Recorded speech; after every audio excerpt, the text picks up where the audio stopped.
우리가 살펴봤던 역대상 18장부터 20장 말씀은 다윗이 주변 나라들과의 전쟁에서 승리하고 다윗 나라가 세력이 넓혀지는 이야기를 살펴보았었습니다. 오늘 본문 21장 말씀은 성전 건축을 준비하는 시작의 단계의 이야기입니다. 그런데 다윗은 성전 건축에 앞서 인구조사를 하고 그로 인해 하나님께 심판을 받습니다. 그리고 다시 회개하여 하나님께로 돌이키는데, 오늘 말씀을 통해서 다윗의 인구조사, 하나님의 심판, 그리고 다윗의 회개를 통해 자신을 의지하지 않고 끝까지 하나님만 의지해야 함을 말씀을 통해서 같이 살펴보겠습니다. 먼저 1절부터 6절 말씀을 보겠습니다. 다윗이 인구조사를 시작하는데 이렇게 인구조사를 부추긴 대적자가 있다고 말합니다. 1절 말씀에 사탄이 일어나 이스라엘을 대적하고 다윗을 충동하여 이스라엘을 계수하게 하니라 라고 말합니다. 그런데 사탄이 왜 다윗으로 인구조사를 부추겼냐면 다른 이유가 아닙니다. 여호와 하나님을 대적하기 위해서였습니다. 고대 사회에서 인구조사를 하는 이유는 두 가지로 꼽을 수 있습니다. 먼저 첫 번째는 군사 모집을 위해서, 그리고 두 번째는 세금을 백성들에게 걷기 위해서입니다. 앞서 살펴봤던 말씀을 통해서 전쟁은 하나님의 나라는 오직 수의 많음에 있다고 하지 않았습니다. 그런데 인구조사가 왜 여호와 하나님을 대적하는 일이냐? 군사를 징집하는 것은 이제 여호와를 의지하지 않고 군사력을 의지하겠다라는 뜻입니다. 또한 백성에게 세금을 걷겠다는 것은 왕의 권력으로 물질을 쌓겠다, 은과 금을 많이 쌓겠다라는 것을 의미하기 때문입니다. 그래서 사탄은 다윗을 부추깁니다.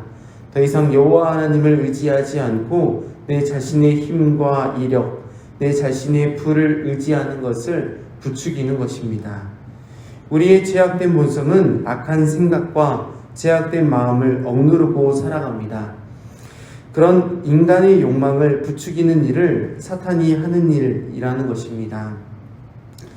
우리들의 마음 가운데 불을 쌓고자 하는 마음, 그리고 여호와 하나님을 의지하고 사는 것보다 내 인생의 수, 백성들의 숫자, 머릿수를 의지하며 살고자 하는 마음이 우리들의 욕망 가운데 억누르며 살아간다는 것입니다.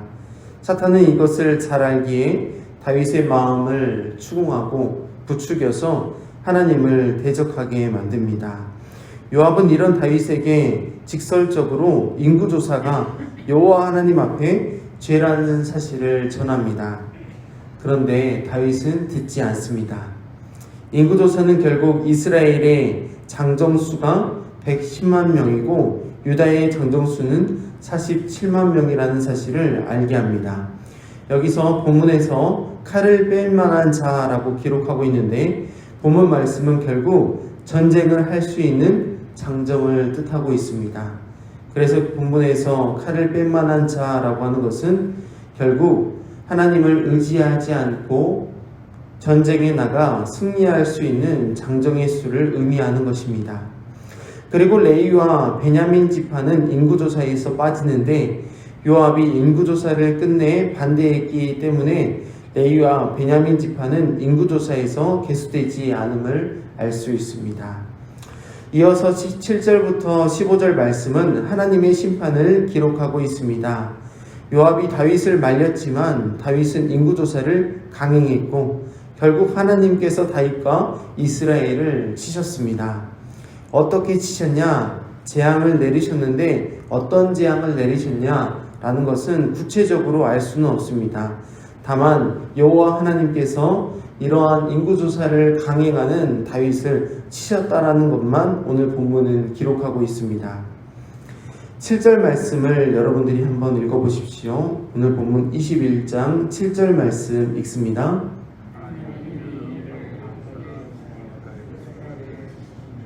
아멘. 하나님이 이 일을 악하게 여기사 이스라엘을 치셨다라고 말씀합니다. 하나님께서 다윗을 치신 후 이스라엘을 치셨는데 이스라엘을 어떤 재앙을 내리셨는지 구체적으로 본문은 기록하고 있진 않지만 하지만 어떤 재앙을 내리셨는지보다 더 중요한 것이 있습니다. 이 재앙을 통해 하나님은 다윗이 돌이키기를 원하셨고 다윗을 통해 이스라엘을 회복시키시기를 원하셨다는 것입니다. 결국 다윗은 하나님께 돌이키고 인구조사가 철저하게 자신의 잘못이요 죄라는 사실을 인정하고 회개하게 만드십니다. 다윗은 선지자 갓을 통해 하나님께서 세 가지 재앙을 선택하라고 말씀하십니다. 오늘 본문을 천천히 살펴보면 첫 번째 재앙은 3년 기근입니다. 두 번째 재앙은 3달 동안 적군의 칼에 쫓기는 것이고 세 번째 재앙은 3일 동안 이스라엘의 극심한 전염병을 얻는 것입니다. 다윗은 여호와의 긍휼하심을 기대하면서 사람의 손이 아닌 하나님의 손에 떨어지기를 원한다라고 본문에 기록합니다. 무엇을 선택한 것입니까? 바로 3일 동안의 전염병을 선택한 것입니다. 3년보다는 3달, 3달보다는 3일을 선택한 것입니다. 그런데 기간이 짧다고 재앙의 크기가 작은 것은 아니었습니다. 이것으로 인해 이스라엘 백성이 3일 동안 몇 명이 죽냐? 7만 명이 죽고 말았습니다. 이스라엘의 자비로, 하나님의 자비로 이 정도에서 이스라엘과 다윗을 향한 하나님의 재앙이 그치게 됩니다. 더 많은 수가 죽을 수 있었는데 하나님은 7만 명을 죽이시고 그곳에서 그 재앙을 거두십니다. 다윗은 내심 하나님의 용서와 자비를 바랬을 것입니다. 아무도 죽지 않고 하나님이 용서하시는 긍휼을 원했습니다. 하지만 하나님은 15절 말씀에 뉘우치며 천사에게 멈추라 라고 말씀하십니다. 그리고 16절부터 17절 말씀에 드디어 다윗이 회개하며 나아옵니다. 굵은 베옷을 장로들과 함께 입고 여호와 하나님 앞에 회개합니다. 백성을 향한 재앙을 자신의 집으로 돌려달라고 간절히 구합니다. 하나님 앞에 무엇이 죄이고 무엇이 하나님의 뜻인지 아는 것은 너무나도 중요한 문제입니다. 하지만 많은 사람들이 자신의 뜻을 이루기 위해 하나님을 이용하려고 합니다. 자신의 뜻, 자신의 계획, 자신의 생각을 관철시키기 위해 하나님을 도구 삼아 사용하려고 한다는 것입니다.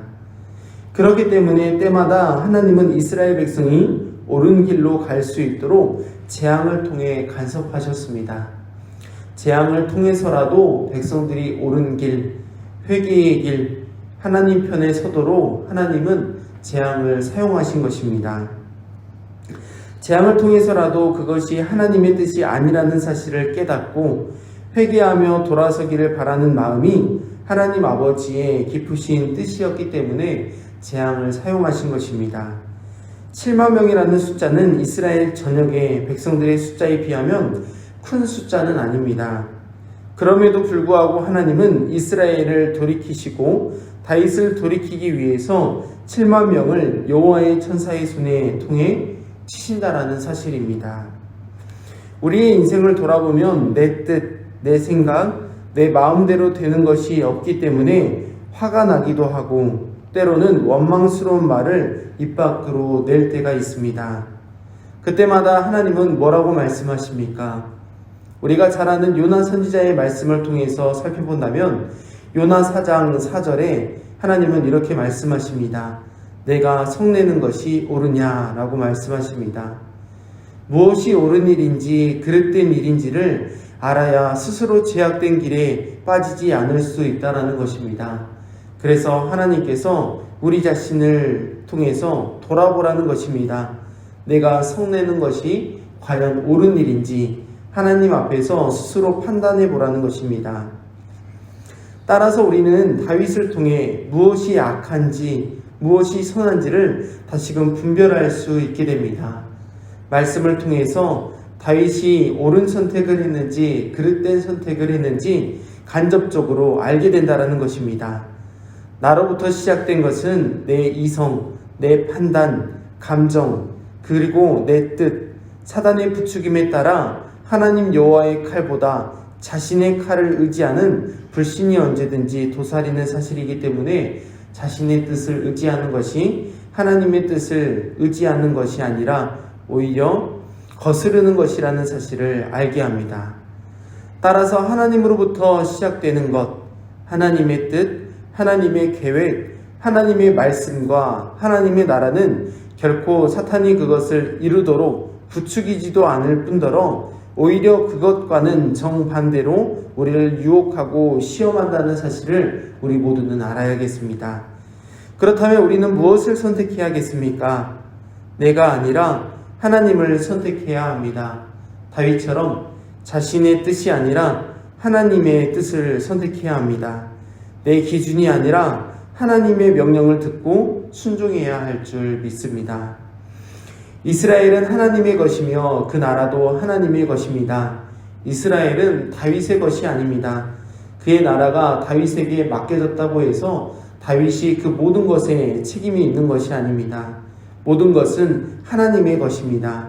잠시 하나님께서 지도자를 세워 통치하게 하실지라도 진정한 통치자는 하나님이시라는 사실을 잊지 말고 하나님의 뜻대로 다스려야 한다라는 것입니다.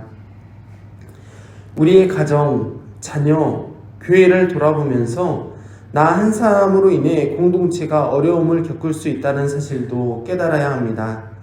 철저하게 하나님 중심, 성경 중심으로 살아야 하는 이유가 바로 여기에 있습니다.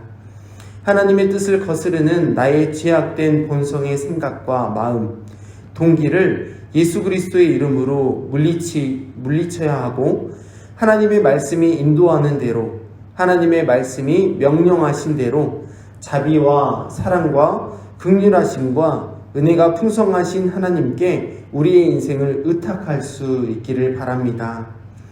말씀을 마치면서 광주영광교회 저를 포함한 모든 성도님들은 수를 초월하는 신앙, 수를 창조하신 하나님, 우리의 계산이 아닌 하나님의 선하신 뜻대로 이루어 가시는 하나님의 나라를 위해 함께 지어져 갈 수 있기를 바랍니다. 그리고 내 자신의 뜻, 내 생각이 아니라 우리의 생각보다 크신 하나님께 우리들의 인생을 철저하게 의탁하고 하나님과 동행하며 하나님의 말씀에 순종하는 삶 살아갈 수 있기를 바랍니다. 기도하겠습니다. 하나님 아버지, 은혜와 사랑, 하나님의 변함없는 긍휼과 자비를 찬양합니다. 제약된 본성을 십자가에 못 박고 더 이상 인간의 계산이 아니라 하나님의 계획에 우리의 삶을 맡겨드리길 원합니다. 지금도 머릿속으로 계산하기에 급급한 우리들은 우리가 우리 인생의 재판관, 우리가 우리의 인생을 책임져 줄 수 있는 능력이 있다고 착각하게 합니다. 하지만 하나님 앞에 겸손하게 내 자신을 알고 하나님을 알게 하여 주셔서 철저하게 하나님만 의지하는 신앙 되게 하여 주옵소서. 하나님을 의지하는 신앙, 하나님 중심의 신앙으로 발돋움할 수 있도록 도와주시고, 하나님 이렇게 간구하는 우리들의 간구를 들어주실 때 하나님만 의지하는 신앙으로 살아갈 수 있는 힘과 지혜와 말씀을 허락하여 주시옵소서. 지도자 한 사람, 나 한 사람으로 인해 공동체가 어려움을 겪지 않기를 간절히 원합니다. 하나님 앞에서 늘 깨어 기도하며 사탄의 부추김에 속아 넘어지지 않도록 자기 자신을 부인하는 삶, 하나님만 의지하는 삶, 십자가를 지고 좁은 길로 가는 삶을 철저하게 따라가게 하여 주시옵소서. 오늘도 주신 말씀 붙잡고 기도의 자리로 나아갑니다. 간절히 기도할 때 하나님의 뜻, 하나님의 나라 우리를 통해 이루어 주시고 철저하게 내 뜻과 내 생각은 부인되어지게 하여 주시옵소서. 예수 그리스도의 이름으로 간절히 기도합니다. 아멘.